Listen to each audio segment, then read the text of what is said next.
You are now listening to Tired and Triggered Podcast, produced by Guerrero Film Company.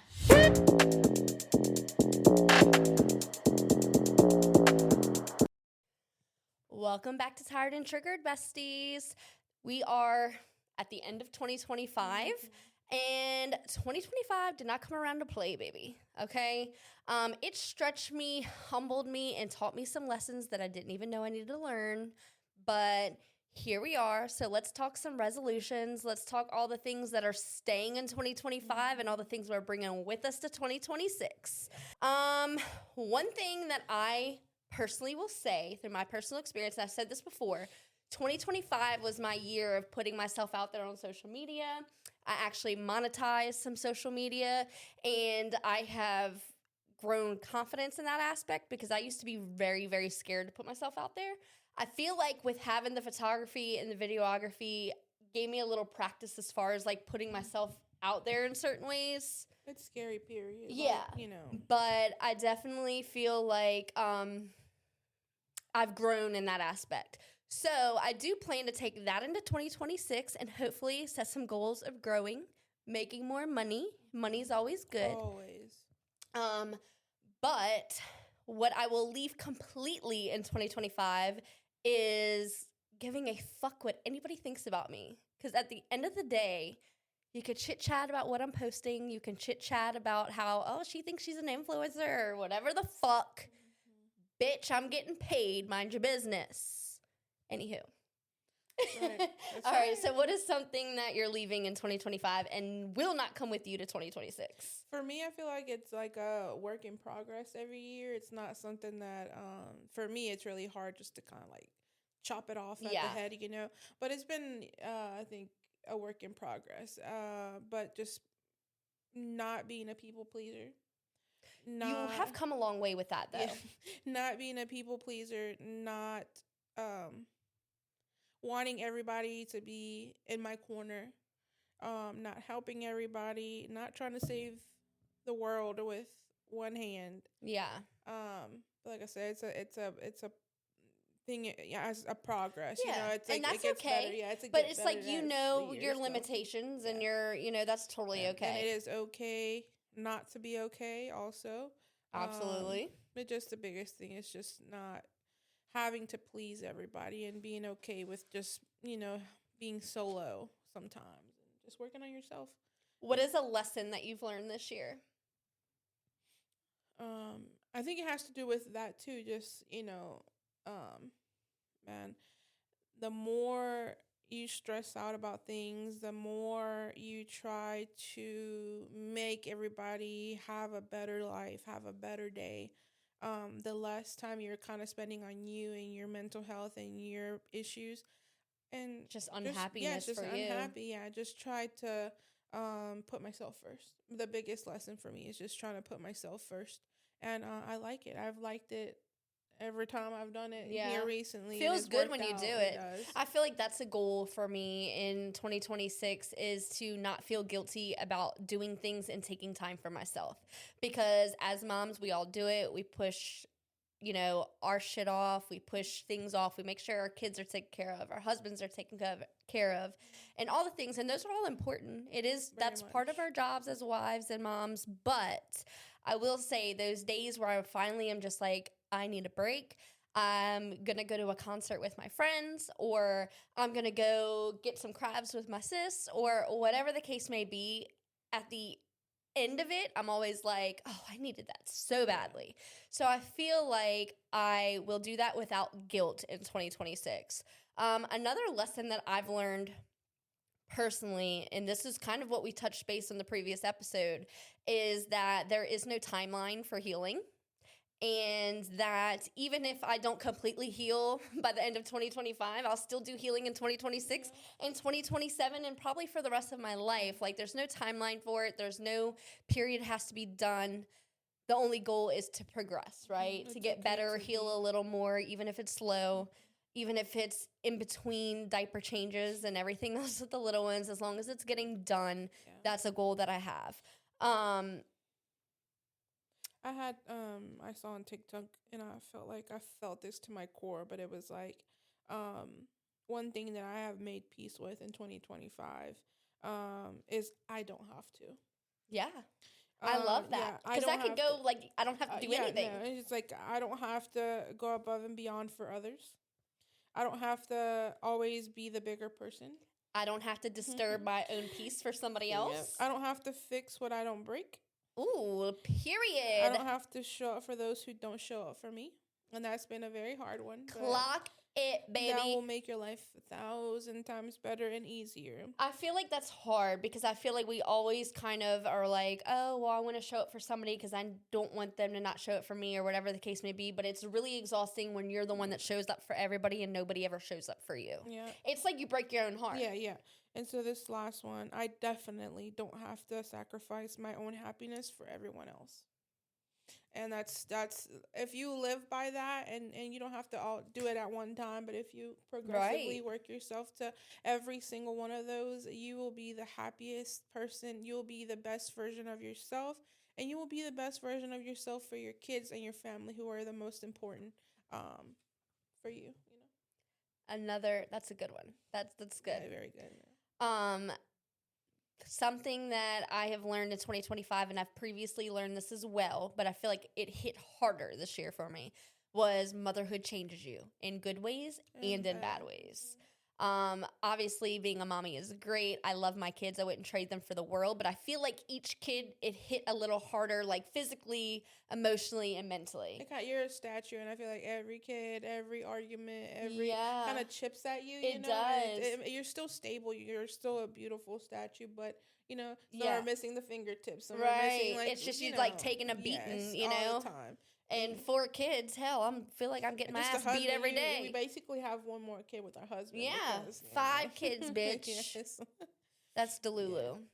But, so I feel like something that I want to set for myself for 2026, and something that, kind of like you said, it's things I've been doing a little at a time, would be setting boundaries, but not just setting boundaries, not feeling obligated to explain those boundaries. Like if I feel like the energy is off, I feel like we're not vibing, or I feel like you're no longer bringing anything to my table, I don't want to feel like I have to explain to you why. I don't want to feel like I owe you an explanation, and I don't want to feel guilty about that. You know what I mean? I feel like just because of the type of person that you are and the type of person I am, I always need validation. I am a person who needs validation. I need validation. Even with the smallest things, I want you to let me know that you're okay, you're not upset, you're coming, you're going. Right. I just need that validation to be okay. And it's okay not to be okay, and it's okay not to have validation from everybody. The biggest thing for me is just being okay for myself. Right. Which is, like we've said before, we always put ourselves at the end of the list. We always shoo ourselves under the rug, and we always try to fix the world for everybody else, especially our kids, our husbands, our parents, our siblings, and always put ourselves in the past. And that's a big lesson too. Always try to put yourself first. Yeah. Because if it makes you a better wife. You can't it makes you a better friend. Yeah. It makes you a better mom. And in the moment, it's hard to see that. And we touched base on that quite a bit throughout this series. But it's just, like I said, when you finish it, it's like a breath of fresh air, and you're like, why haven't I done this sooner? But sometimes, let's be honest, it's not available. We don't have I don't have the time. On my free time, I am working. I work around my husband's schedule. I'm running a business. We're doing the podcast. And if I'm not doing the podcast, I'm editing or posting content or whatever the case may be. Mom, it's like, sometimes it's hard to even catch a breath, bitch, let alone trying to eat, trying to survive. But I mean, it's just something that I'm going to prioritize in 2026 is at least like one day I'm going to have something for myself, whether it be like a babysitter for my kids and I go get my hair done, nails done, go to lunch with friends, whatever. I will prioritize that. Yes. Yeah. Because, and then not only that, but also prioritize my marriage, because me and my husband don't go on dates or get time to ourselves. So if I could have one day aside for my husband and one day aside for myself, that's my goal for 2026. 2 days out of 30 days, I feel like that's doable. Yeah, and it's just easier said than done always. Yeah. But you just don't know how much of a difference that makes just to get away and have a couple hours to yourself, and then Yeah. with your husband, be able to have a conversation with a chap pulling at your hair or Oh my throwing gosh, food across or the screaming at you for chicken nuggets or or needing juice their or milk. diaper change. Yeah. It just makes the world a difference, and it kind of like gives you that breath of fresh air. Not we all love our kids. We all we would do anything and everything for our kids, but man, But let's be honest, they are a pain in the ass, yes, and we can say that. The more you prioritize that in your marriage, in your relationships, whether it be your family, your friends, that Right. it will give you so much peace and so much happiness. It will bring you so much relief, and it will take tons of weight off of your shoulders, and it will make things better. It does make things better. So prioritize that. Prioritize it. Prioritize that. Put it on your 2026 goals, queens. Yes. Okay. Yes. Okay. So what about let's not romanticize survival in 2026? Like,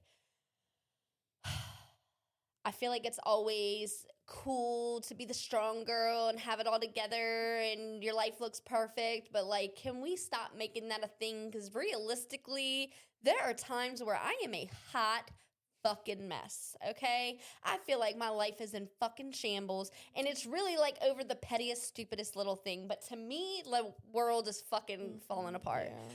But I feel like we romanticize and just put, like, strength on a pedestal, but how we keep saying, like, it's okay to not be okay. I want to follow that, and I want to live by that, because I always say, like, it's okay to not be okay, but I always so feel hard to like I follow have it. to be okay. Yeah. So for everybody else. yeah, For everybody right. else. Yeah. And I feel like in those moments where I feel like I'm falling apart and I feel like I've got to keep it together for my kids, I feel like I want to take those opportunities to just be like, mom has bad days too. You know what I mean? And to let it be okay. Yeah. To not get out of bed at 7 o'clock, 6 o'clock, 5 o'clock in the morning and try, to get up and go, like, it's okay to sleep in maybe a day or, on the weekend. Slow mornings, Yes. slow Have days. a slow morning. Have the dad kind of step in and change the diaper and pick the kids up, and let yourself wallow, man. Let yourself wallow in that, in whatever you're sitting there, depression, anxiety. Maybe you're just happy. Maybe you have a wonderful a wonderful day ahead of you, but you just want to relax. Yeah. Take those 5 minutes. Take those 10 minutes. Make yourself a priority. It's the hardest thing, because I know it's hard for me. I speak it until I'm blue in the face. Yeah. But do I do it? Is it The easy slow for me mornings to do things it, though? is hard though, because I feel like I'm the type, like, I crave those mornings, like with the kids being out on holiday break. I can just get up out of bed, can make my coffee. I'm not rushing. Bro, on school days, I'm like, get your shoes, get your backpack, let's make lunch. And then I'm like, I hate starting my day like that. But y'all have always been the early birds. But my all the kids time. are like, they thrive on a schedule. Like, being out on holiday break right now, it's like full-blown chaos. But it's because they're like, they've They like to always do been that. kids. They Mhm. like routine. Mhm. And being out of that routine, they are batshit crazy. And it's just a whole overstimulation in a whole, Yeah. okay? They thrive on a schedule, and mama likes schedule too. You know how I am. Yeah. I'm like, tick, tick, tick, tick. But I want to do better about that. I want to kind of loosen up a little bit. So maybe that's a goal I'll take into 2026, is prioritize some slow, like, I don't have to be the third car in car line. I don't have to be, you know what I mean? Yeah. Like, I that's a goal that you've now made me want to set for Yeah. myself. I want to have some Just- slow yeah. mornings and prioritize the fact that not everything has to be so, Yeah. because I get that shit amplifies me, bitch. Okay, when things go out of whack, my whole system goes out of Yeah. whack. All right, y'all, let's take a quick break. This podcast is brought to you by Guerrero Film Co. I'm Jordan Guerrero, co-owner, as well as the owner of Jordan Guerrero Photography. If you have an event coming up, a wedding, milestone portraits that you need done, or even branding content for your business, go check out our socials and let's get you booked. Hey y'all, for all your concrete needs, Dry Stick Concrete is the way to go. Give us a call or text for a free quote, 985-969-8016. Yeah, for me, it's like my brain doesn't work a certain way, and it's just like if I have plans, if I have appointments, if I have this, like I have it set up. If anything disrupts it, if my husband's calling because he wants this or he needs me, I'm just and he doesn't understand that it just messes with me so bad because I have it planned out. It's not that I don't want to. It's not that I'm having a bad attitude because I don't want. I'll do it. Yeah, just messing up my fucking plans. That's my thing. My husband's always like, "You're so uptight," and I'm like, "But it's not it's not on the itinerary today." It's like they would understand if I can tell my brain, "Hey, it's okay." Yeah. To that's hard for me, especially being married to a Hispanic. Okay, and I mean that with all respect because I love my husband and I love my blended Hispanic family.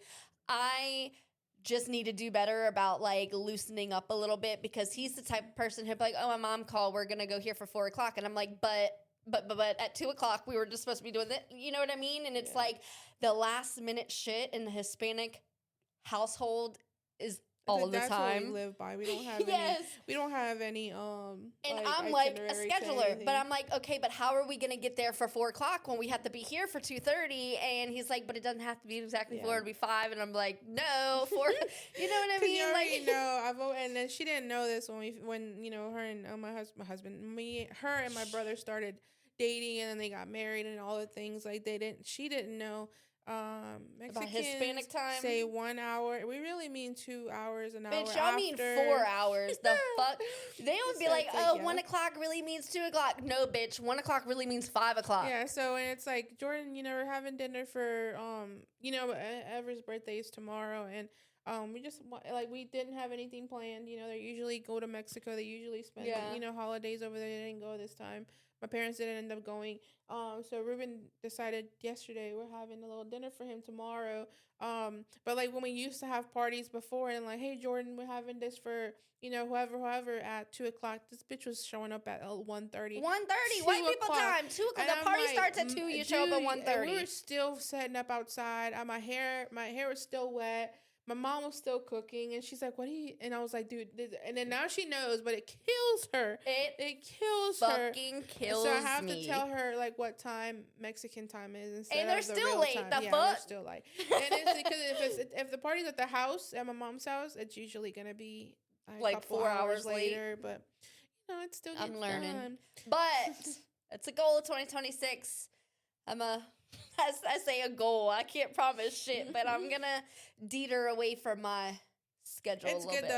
though. It's good to be like that because when it's good for things. For different people for different situations. I know that I need to be like when I was going to school, it was like I made it a priority to be there on time or to leave earlier if anything was to happen. I'm there because I get really nervous about or like job interviews or going somewhere that I don't know the people. I don't know. No, appointments and things like that. Like I get so antsy and nervous. Like I arrive 30 minutes. Yeah, especially if it's a drive I've never made before. I'm like, well, what if I run out of traffic? I don't know. I'm crazy in the head like that. Like those are I get anxious. I feel like I work like that too.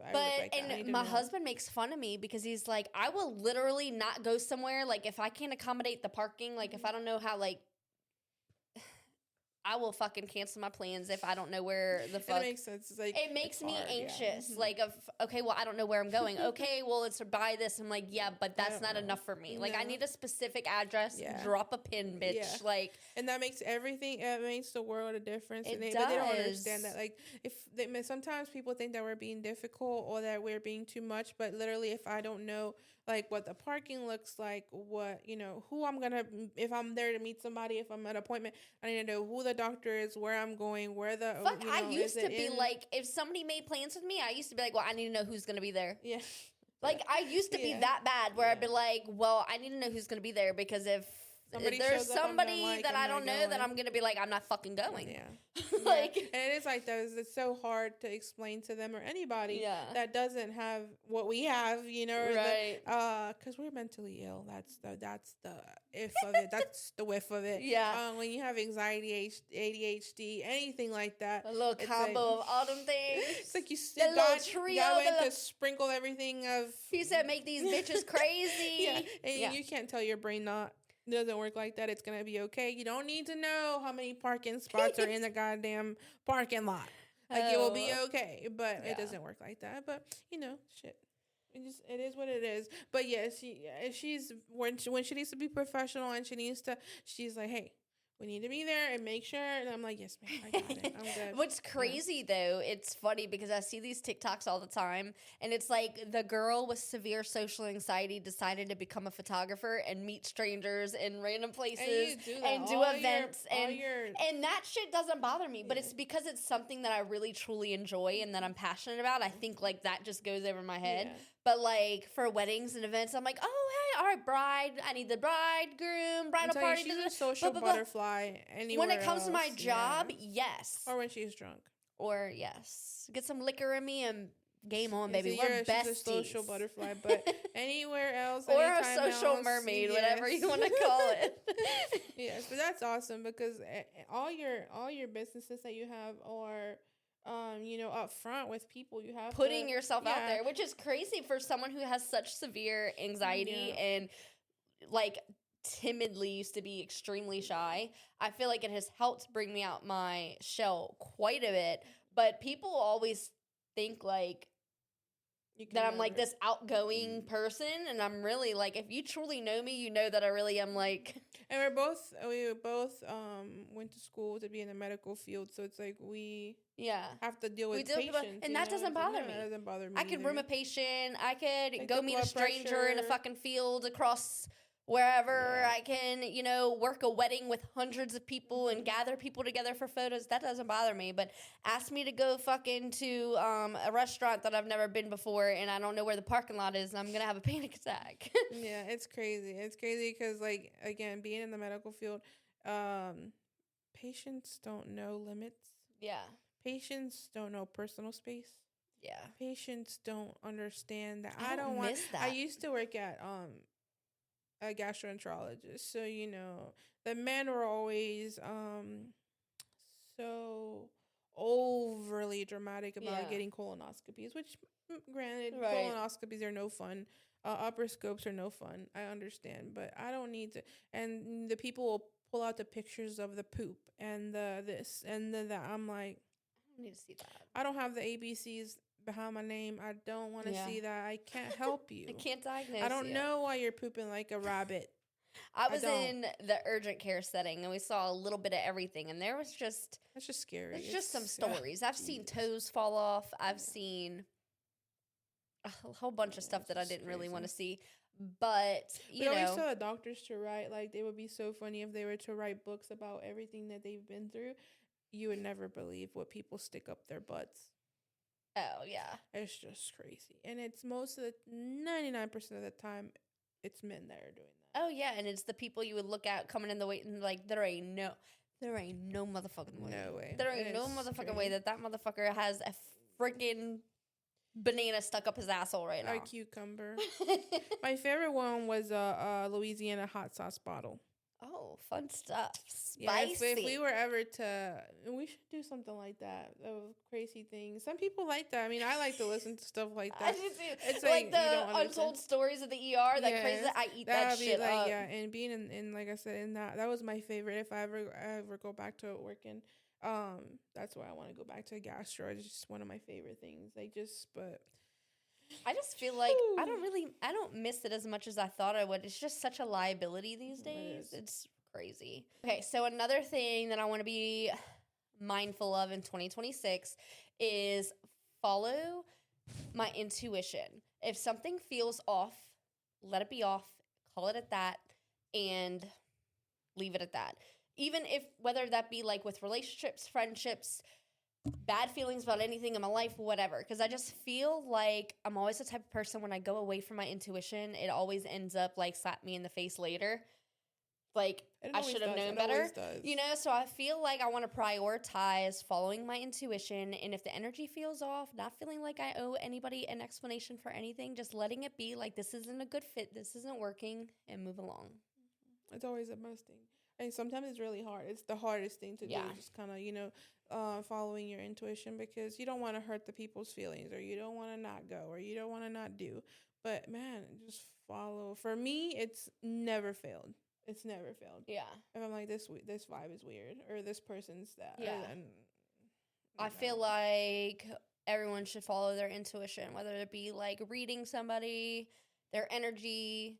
If the room feels off, leave that motherfucker. Someone's Don't feel energy will obligated never to be lie. there. Their energy No. will never lie, man. Because you can't fake that shit. No. You can like fake personality, but you can't fake the fucking And they have energy. people that will try. Oh yeah. But at the end of the day, that evilness, that ugliness, that jealousy will always rear its dirty head. Like it will always come out. So Well, besties, these are some of the things that we're leaving in 2025, bringing into 2026, and just all the things. I hope y'all have a blessed, healthy, and amazing new year.